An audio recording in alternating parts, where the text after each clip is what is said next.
அனைவருக்கும் நான் எச்சரிக்கை விடுகிறேன். என்னுடன் மோதி பார்க்காதீர்கள். நான் ஆணையிட்டால் பெங்களூர் புகழேந்தி என்பது ஒரு உளவாளி என்பது முன்னரே எடப்பாடிக்கு மிகச் சரியாக தெரிந்து கட்சியை விட்டு தூக்கி எறிகிறார்.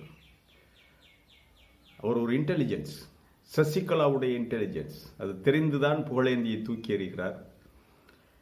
வெளியே போன புகழேந்தி சசிகலாவுக்கிட்ட போகல, தான் ஒரு நியூட்ரல் பர்சன் மாதிரி காட்டிக்கிட்டு இங்கே லாட்ஜுகளில் தங்கிக்கிட்டு அதற்கான பராமரிப்பை எல்லாம் அவங்க தான் பண்ணுறாங்க. இங்கே லாட்ஜில் தங்கிக்கிட்டு எப்படியாவது எடப்பாடியை காலி செய்வதற்காக ஏதாவது ஒரு சின்ன ஸ்பார்க் கிடைக்குமான்னு பார்க்குறாரு. அதன் பிறகு இப்பொழுதுதான் அவர் இந்த காணொலியை பாருங்கள். அவருடைய பேட்டி ஒரு வார காலமாக அவர் எடப்பாடி மேலே சார்ஜ் பண்ணிக்கிட்டே இருக்கார், எப்படியாவது நெருப்பு பற்ற வைக்க முடியுமா என்று.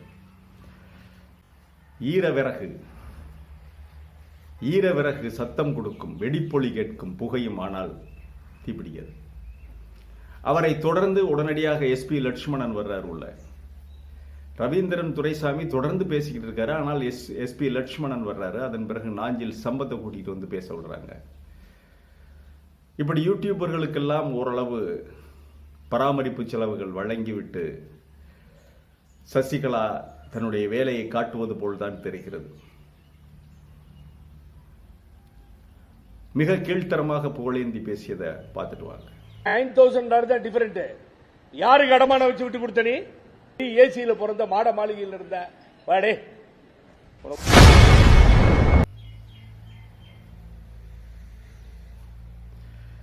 இது வாய்ஸ் ஆஃப் தமிழ் வழங்கும் பேச்சுரிமை சேனல். நம்முடைய சேனலுக்கு தொடர்ந்து ஆதரவு தெரிவிக்கின்ற, ஆதரவளித்து வருகின்ற நண்பர்கள் அனைவருக்கும் வணக்கம். தொடர்ந்து பயணத்தில் இணைந்திருங்கள். செய்திகளை மிகச் சரியாகவே சொல்லுவதாகவே நான் உணர்கிறேன்.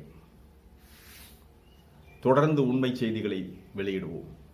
பாரபட்சம் இல்லை, விருப்பு வெறுப்பு எதுவும் இல்லை. நிகழ்ச்சியை பார்க்கலாம். முதல்ல நாம் ஒன்று தெரிஞ்சுக்கணும். திமுக என்பது 50 தலைவர்களால் உருவாக்கப்பட்டது. அண்ணா, மதியழகன், நாவலர்,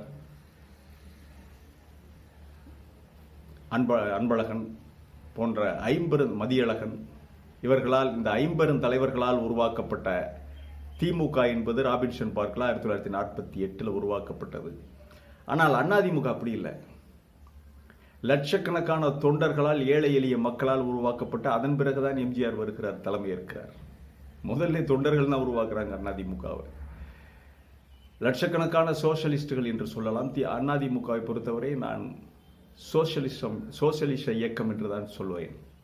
அது ஏழை எளிய மக்கள் என்றுமே சோசியலிஸ்டுகள் தான். ஆகவே அது ஒரு சோசியலிச இயக்கமாக இருந்தது. அந்த இயக்கத்தை அரியணைக்கு, ஆட்சி பொறுப்புக்கு கொண்டு வருகிறார் எம்ஜிஆர். தொடர்ந்து நடந்த பயணத்தில் ஜெயலலிதாவுடைய கைக்கு போன உடனே இந்த இயக்கம் ஒரு டிக்டேட்டரா அந்த அம்மா மாறுறாங்க. சசிகலாவுக்கிட்ட வருது. அதன் பிறகு அதிமுகவுடைய தன்மை மாற்றப்படுகிறது. சோசியலிச இயக்கம் என்பதிலிருந்து மாறி ஒரு இராணுவ இயக்கமாக, டிக்டேட்டர்ஷிப், ஊழல் நிறைந்த ஒரு டிக்டேட்டர்ஷிப் ஆளுகிற ஒரு இயக்கமா மாறிடும். அதன் பிறகுதான் பிரச்சனை. இப்பொழுது இந்த இயக்கம் அநேகமாக எடப்பாடியால் மீட்கப்பட்டு விட்டது என்பதுதான் நாம் சொல்ல முடியும். அதற்கான சான்றுகள் என்ன, தரவுகள் என்ன என்று நாம் பார்க்கலாம். சரி, மீண்டும் இணைய வேண்டும் என்று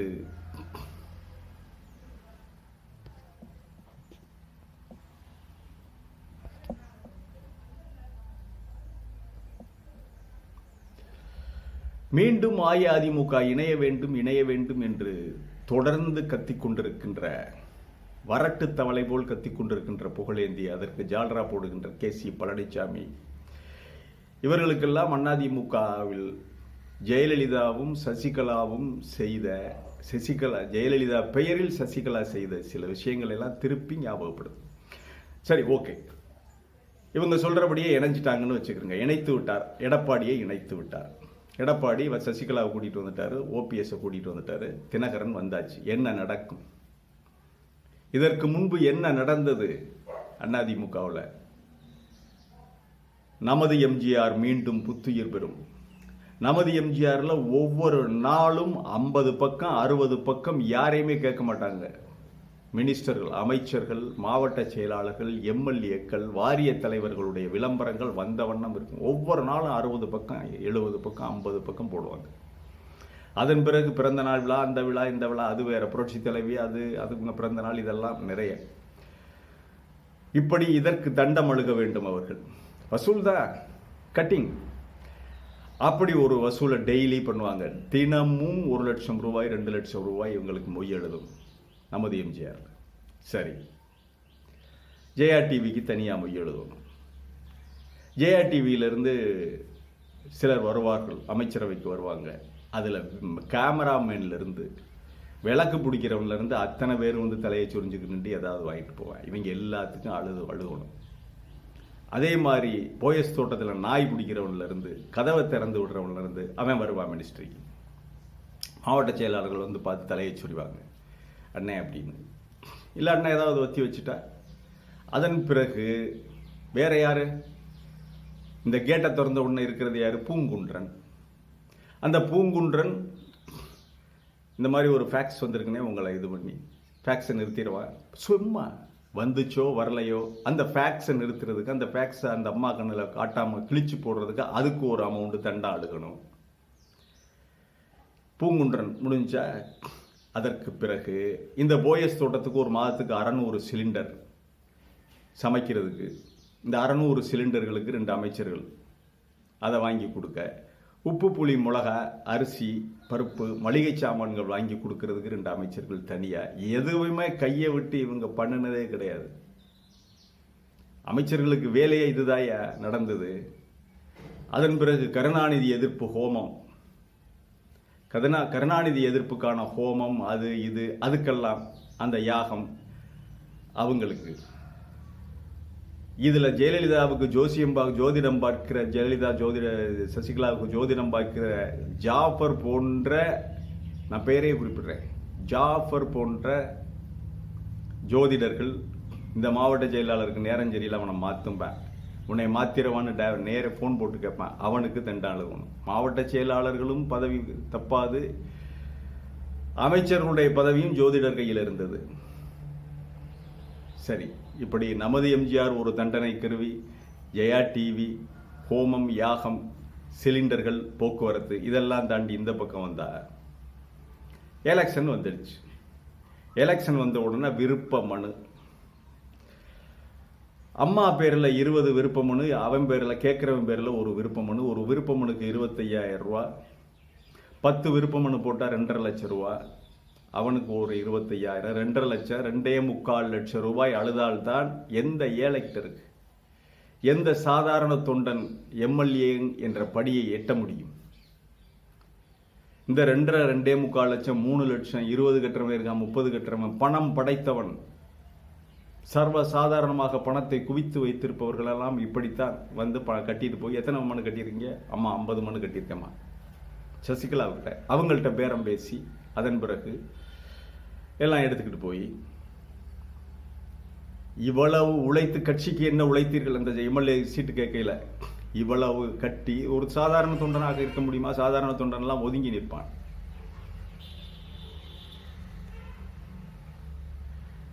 இப்படி சாதாரண தொண்டர்கள்லாம் ஒதுக்கி நிற்கும் போது பணம் படைத்தவர்கள் அவங்க உள்ள போய் கட்டுவார். இவ்வளவு கட்டினாலும் சரி, அதன் பிறகு நீங்க எத்தனை தடவை ஜெயிலுக்கு போயிருக்கீங்க, எத்தனை பிளக்ஸ் பேனர் வச்சிருக்கீங்க, கட்சிக்கு என்னென்ன பாடுபட்டு இருக்கிறீர்கள் என்பதோடு ஜாதக நோட்டையும் வைக்கணும். யார் அதிகமாக பணம் கொடுக்குறானோ அவன்கிட்ட வாங்கிட்டு மற்றவனுக்கெல்லாம் ஜாதகம் சரியில்லை ஓடு அப்படின்னு தலையில் அடிச்சு விரட்டி விட்டுறது. இதுதானே சசிகலா. இந்த சசிகலாவிடமா மறுபடியும் அதிமுகவை ஒப்படைப்பதற்கு இந்த எஸ்பி லட்சுமணனும், ரவீந்திரன் துரைசாமியும், நாஞ்சில் சம்பத்தும், இந்த புகழேந்தியும், கேசி பழனிசாமியும் முயற்சி செய்கிறார்கள். மீண்டும் கை கால்களில் விலங்கு பூட்டப்பட வேண்டுமா அதிமுக தொண்டர்கள்? மேற்சொன்ன எந்த விஷயங்களையாவது எடப்பாடி இப்ப செஞ்சுக்கிட்டு இருக்காரா? யாருக்கிட்டையாவது ஜாதக நோட்டு கேட்டாரா? எடப்பாடி பேரில் விருப்ப மனு போட சொன்னாரா?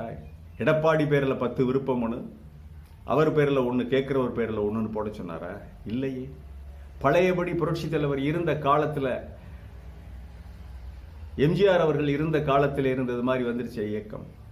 ஒரு சோசியலிஸ்டை நான் அதிமுகவுக்கு ஜால்ரா போடலை, எடப்பாடிக்கு ஜால்ரா போடவில்லை. எடப்பாடியின் மேல் அரசியல் ரீதியாக பல்வேறு குற்றச்சாட்டுகள் இருக்கிறது, அதை அப்புறம் பார்க்கலாம்.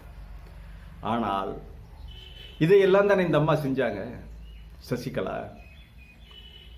இதையெல்லாம் தானே செய்தார்கள் இந்த சசிகலா. அப்ப எடப்பாடி கையிலிருந்து எதற்காக பிடுங்கி கொடுக்க பார்க்கிறீர்கள்? கொலப்பாக்கம் நேர்காணல், விருப்பமனு, போயஸ் தோட்டத்து அல்ட்ராசிட்டிகள், நமது எம்ஜிஆர், ஜெயா டிவி, இத்தனை ருத்ர தாண்டவங்களும் மீண்டும் வரணுமா? சசிகலா கையில் போனால் மறுபடி இப்படித்தானே? மாவட்ட செயலாளர்களை மீறி ராவணன் கும்பல் வராதா? மறுபடி தினகரன்ட்ட போய் கப்பம் கட்டுறதுக்காக கப்பம் கட்டி பணம் கட்டி சீட்டு வாங்க வேண்டுமா? இதற்குத்தான் கேசி பழனிசாமி படாத பாடுபடுகிறாரா?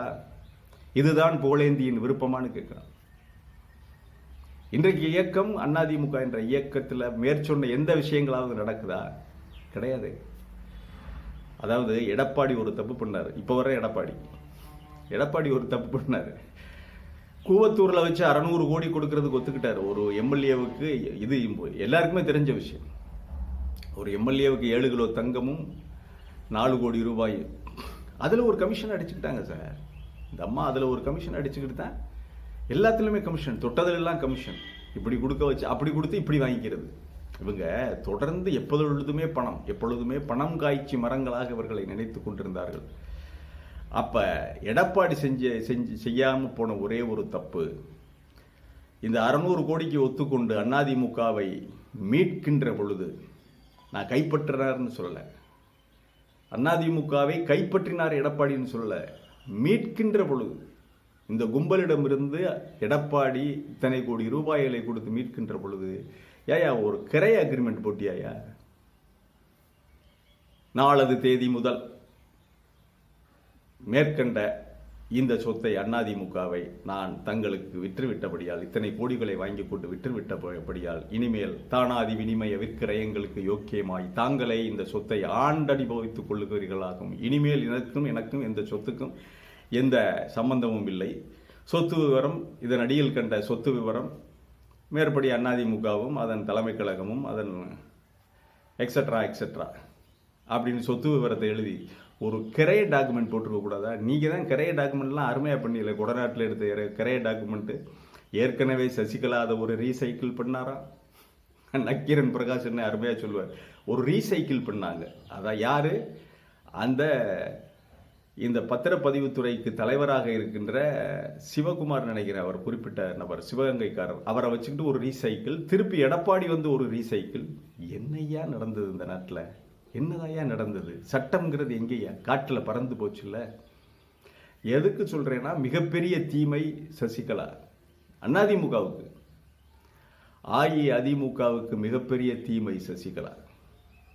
கண்டெய்னரா பணத்தை அடிச்சு கொண்டு வந்து வச்சுக்கிட்டு, அது 3 கண்டெய்னர் பிடி ஒட்டுச்சுல.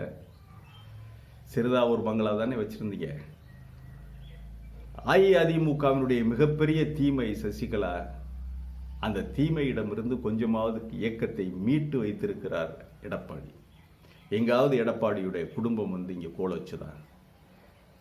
இந்த மேற்சொன்ன பைத்தியக்காரத்தனம் இல்லை, மேற்சொன்ன ஒரு சர்வாதிகாரத்தை எல்லாம் எடப்பாடி செஞ்சுக்கிட்டு இருக்காரா? இல்லையே.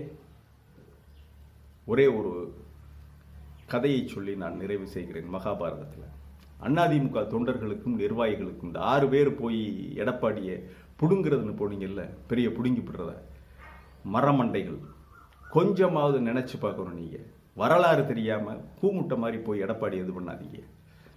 உங்களுக்காகத்தான் இந்த கதை. அதாவது தர்மன், அர்ஜுனன், பீமன், நகுலன், சகாதேவன் 5 பேர் நிற்கிறாங்க மண்டபத்தில். சூதாடி தோற்று விட்டார்கள். ராஜ்யத்தை தோற்றாச்சு. வஸ்திரங்களை எல்லாம் கலட்டி எறிய சொல்றாங்க. அடிமைகளுக்கு எதுக்கு வஸ்திரம்? கலட்டி எறிஞ்சிட்டாங்க. கையை கட்டிக்கிட்டு நிற்கிறாங்க. தலை குனிந்து நிற்கிறான் தர்மபுத்திரன். பக்கத்தில் பீமன் நிற்கிறான், அர்ஜுனன் நிற்கிறான். அப்போ துரியோதனன் சொல்கிறான், தம்பி துச்சாதனா, நீ போய் நம்முடைய வீட்டு வேலைகளை செய்வதற்கு திரௌபதியை இழுத்து வா. ஒரு வழியா திரௌபதியை இழுத்து வந்த உடனே துரியோதனன் சொல்கிறான், என் தொடையில் வந்து அமர். உட்கார் அப்படின்னு உடனே பீமனுக்கு அதுவரை இல்லாத கோபம் பொங்கி எழுந்து, அர்ஜுனா, அர்ஜுனா, கொல்லிக்கட்டை இருந்தால் எடுத்து வா, சூதாடி அந்த கைகளை பொசுக்க வேண்டும். யாரு? தர்மனுடைய கையை பொசுக்க வேண்டும் சொல்றான். அப்ப அர்ஜுனன் சொல்றான், ரொம்ப இந்த மகாபாரதத்திலேயே ரொம்ப விவரமா அர்ஜுனன் பேசுற ஒரே இடம் இதுதான். அண்ணா பீமா, இதைத்தான் அவர்கள் விரும்புகிறார்கள். நாம் அடித்துக்கொண்டு பிரிய வேண்டும், மாள வேண்டும் என்பதைத்தான் அவர்கள் விரும்புகிறார்கள். அண்ணா பொறுமையாயிரு. அந்த நேரத்தில் மிகச் சரியாக சொல்லி பீமனை அடக்கி பொறுமையாக இருந்தார்கள்.